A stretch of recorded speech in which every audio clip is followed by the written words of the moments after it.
Diamond হারবারে প্রথমে হচ্ছে একটি অভিযোগ দায়ের হয়। সেই অভিযোগের পর এফআইআর রুজু করেছিল সেবাশ্রয় নিয়ে।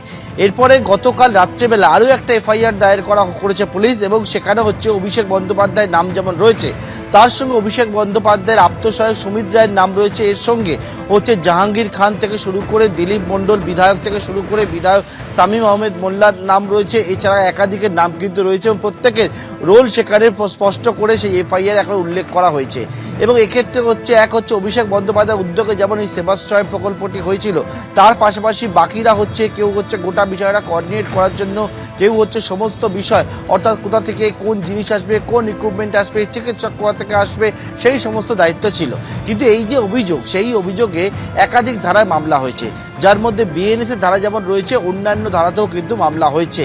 এবং অভিযোগটা যে বিষয়টা বলছেন, মূলত অভিযোগের পর যারা পুলিশের তদন্ত করছে, সেটাই তারা দেখছেন যে সেবাশ্রয় যে প্রকল্প চালু হয়েছিল, অর্থাৎ যারা মানুষকে সেবার যে সুবিধা পাইয়ে দেবে, তা সেক্ষেত্রে হচ্ছে জনস্বাস্থ্য এবং জনসুরক্ষা যে বিধি, সেটা কিন্তু মারাত্মকভাবে একটা বিপন্ন হয়েছে। কেন?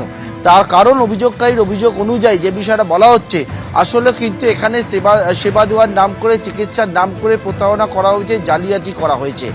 কেন কথা বলা হচ্ছে? কারণ অনেকেই যে বিষয়টা ইতিমধ্যেও জানিয়েছিলেন যে তারা হচ্ছে সেবাশ্রয় প্রকল্পে গিয়ে যে চিকিৎসা পরিষেবা নেওয়ার জন্য গিয়েছে, পরবর্তীকালে কারোর হয়তো আরও ক্ষতি হয়েছে, কেউ বলছেন চিকিৎসা পরিষেবা দেওয়া হলো, সেই চিকিৎসায় কারোর কোনো রকমভাবে কোনো সুরাহা হয়নি।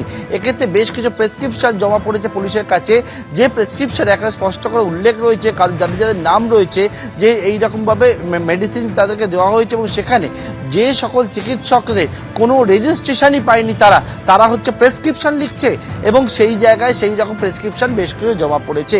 এক্ষেত্রে বলা হচ্ছে যে যন্ত্রপাতিগুলো দিয়ে কোনো রকম পরীক্ষা, অর্থাৎ কারো রোগ নির্ণয়ের জন্য যে পরীক্ষার জন্য যে যন্ত্রপাতি ব্যবহার করা হয়, যেগুলো যে জায়গার জন্য অ্যালট করা হয়, সেটা কিন্তু বাইরে বার করা যায় না, সুনির্দিষ্ট নিয়ম রয়েছে। তারপরেও সেগুলোকে বেআইনিভাবে সেবাশ্রয় ক্যাম্পের মধ্যে নিয়ে এসে সেখানে কিন্তু পরীক্ষাগুলো করা হয়েছে। চিকিৎসকের বদলে একেবারে কোনো রকম যারা আয়ুর্বেদিক চিকিৎসক থেকে শুরু করে হোমিওপ্যাথিক চিকিৎসক, তারা হচ্ছেন কিনা অ্যালোপ্যাথিক চিকিৎসা করেছে, এমনও কিন্তু অভিযোগ হয়েছে। এবং এই রকম মারাত্মক যে অভিযোগগুলো জমা পড়েছে, সেই অভিযোগের পর এফআইআর রুজু করেছে পুলিশ। এর আগে প্রথমে হচ্ছে কয়েকদিন গোটা বিষয়টা পুলিশ হচ্ছে খতিয়ে দেখে অভিযোগ পাওয়ার পর, এবং তার পরবর্তীকালে প্রাথমিকভাবে গোটা বিষয় দেখার পরে এটা কিন্তু এফআইআর হিসেবে ট্রিট করেছেন তারা। তোমাকে শুরুতেই যে বিষয়টা বললাম, অনেকগুলি ধারাতে মামলা হয়েছে, যার মধ্যে বিএনএস এর একাধিক ধারা যেমন রয়েছে, অন্যদিকে এই যে চিকিৎসা বিধি যে লঙ্ঘন করা হয়েছে, সেক্ষেত্রে বলা হচ্ছে যে ড্রাগ অ্যান্ড কসমেটিক্স অ্যাক্ট, তাতে মামলা হয়েছে। সেক্ষেত্রে বলা হচ্ছে অ্যাটমিক এনার্জি অ্যাক্টে মামলা হয়েছে। এক্ষেত্রে বলা হচ্ছে যে পিসিপিএন ডিটি অ্যাক্টে মামলা হয়েছে, এনএমসি অ্যাক্টে মামলা হয়েছে। একেবারে কোন কোন অ্যাক্টে মামলা হয়েছে অবশ্যই সে বিষয়ে আরো জানবো। আসবো তোমার কাছে, পার্থপ্রতিম সঙ্গে থাকো আমাদের। আর অভিজিৎ দাস ওরফে ববি, অর্থাৎ যার করা মামলার প্রেক্ষিতে এবারে এই এফআইআর দায়ের হলো, সেই অভিজিৎ দাস ববি বিজেপি নেতা, তিনি কি বলছেন এই প্রসঙ্গে শোনাবো। আমাদের সিএমএস ছিলেন ভারতবর্ষের সঙ্গে, অধীনী এসপিকে নির্দেশ দিয়েছিলেন, এমকে নির্দেশ দিয়েছিলেন যে তদন্ত করার জন্য। ডিএম সুনীল গুপ্তা এতগুলো যে ক্যাম্প চলছিল, উনি কি করে উনি অনুমতি দিয়েছিলেন? উনি যদি অফিসিয়াল অনুমতি না দেন, তাহলে ওনার নজরের মধ্যে এত লক্ষ লক্ষ লোক ক্যাম্পে গিয়েছিল, তো উনি কি তার জন্য স্টেপ নিয়েছিলেন? ওনার এই জেলার মধ্যে কি করে ইউএসজি মেশিন ওই ক্যাম্পের মধ্যে ঢুকে তার সেগুলো কি কাজে ব্যবহৃত হয়েছে? শুধু যে জোড়া এফআইআর দায়ের হয়েছে তাই নয়, এই সেবাশ্রয় নিয়ে এবার স্বতঃপ্রণোদিত তদন্ত শুরু করলো রাজ্যের স্বাস্থ্য দপ্তরও। স্বাস্থ্য দপ্তরের তরফ থেকে কোনো সরকারি অর্ডার কি হয়েছিল, নাকি মুখের কথায় স্বাস্থ্য কর্তারা উপস্থিত ছিলেন সেবাশ্রয়ে, তা নিয়ে তদন্ত শুরু হলো। স্বাস্থ্য দপ্তরের কে এবং তারা এই সেবাশ্রয়ের সঙ্গে জড়িত ছিল, তাও খতিয়ে দেখা হচ্ছে। এছাড়াও সেবাশ্রয়ে যে মেশিনগুলি ছিল, সেগুলো কোথা থেকে এসেছিল, সরকারি হাসপাতালের চিকিৎসকদের সেবাশ্রয়ে যাওয়ার অনুমতি কে দিয়েছিল, সেবাশ্রয় পরিচালনা করা বা তার বাস্তবায়নের জন্য কোনো লাইসেন্সিং অথরিটি ছিল কিনা, এছাড়াও রেডিয়েশন সেফটি অপারেশন এর লাইসেন্স কে দিল, এই সমস্ত প্রশ্নের উত্তর খোঁজা হবে তদন্তে। আর স্বতঃপ্রণোদিতভাবে তদন্ত শুরু করেছে রাজ্যের স্বাস্থ্য দপ্তর।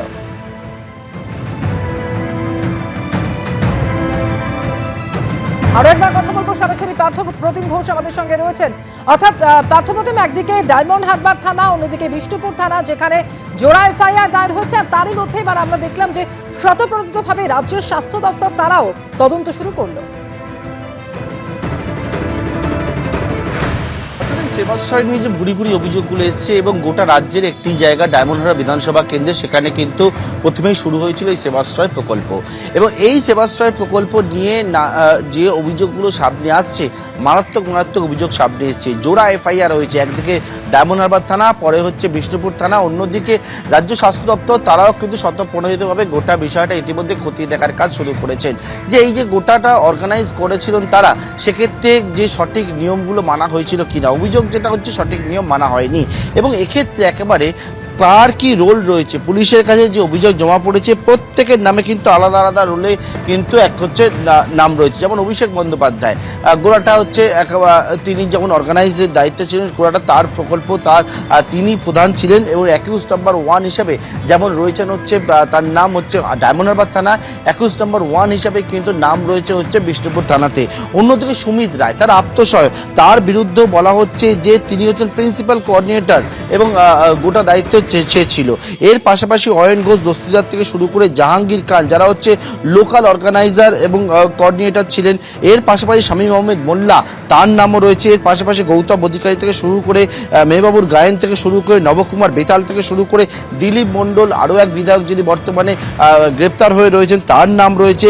এইরকম একাধিকের নাম রয়েছে এবং অন্যান্যরা যারা হচ্ছে স্থানীয়ভাবে যারা যুক্ত ছিল তাদের নামও কিন্তু এই অভিযোগপত্রে উল্লেখ করা হয়েছে এবং যে অভিযোগপত্র জমা দেওয়া হয় বিষ্ণুপুর থানায়, সেই অভিযোগের পর কিন্তু সেখানেও এফআইআর রয়েছে। অর্থাৎ জোড়া পুলিশের এফআইআর অভিষেক বন্দ্যোপাধ্যায়ের বিরুদ্ধে ডায়মন্ডহারবারের পর বিষ্ণুপুর থানায়, পাশাপাশি রাজ্য স্বাস্থ্য দপ্তর তারাও কিন্তু স্বতঃপ্রণোদিতভাবে গোটা বিষয়টা নিয়ে ইতিমধ্যেই তদন্ত শুরু করেছে। অমৃতা, ধন্যবাদ পার্থ।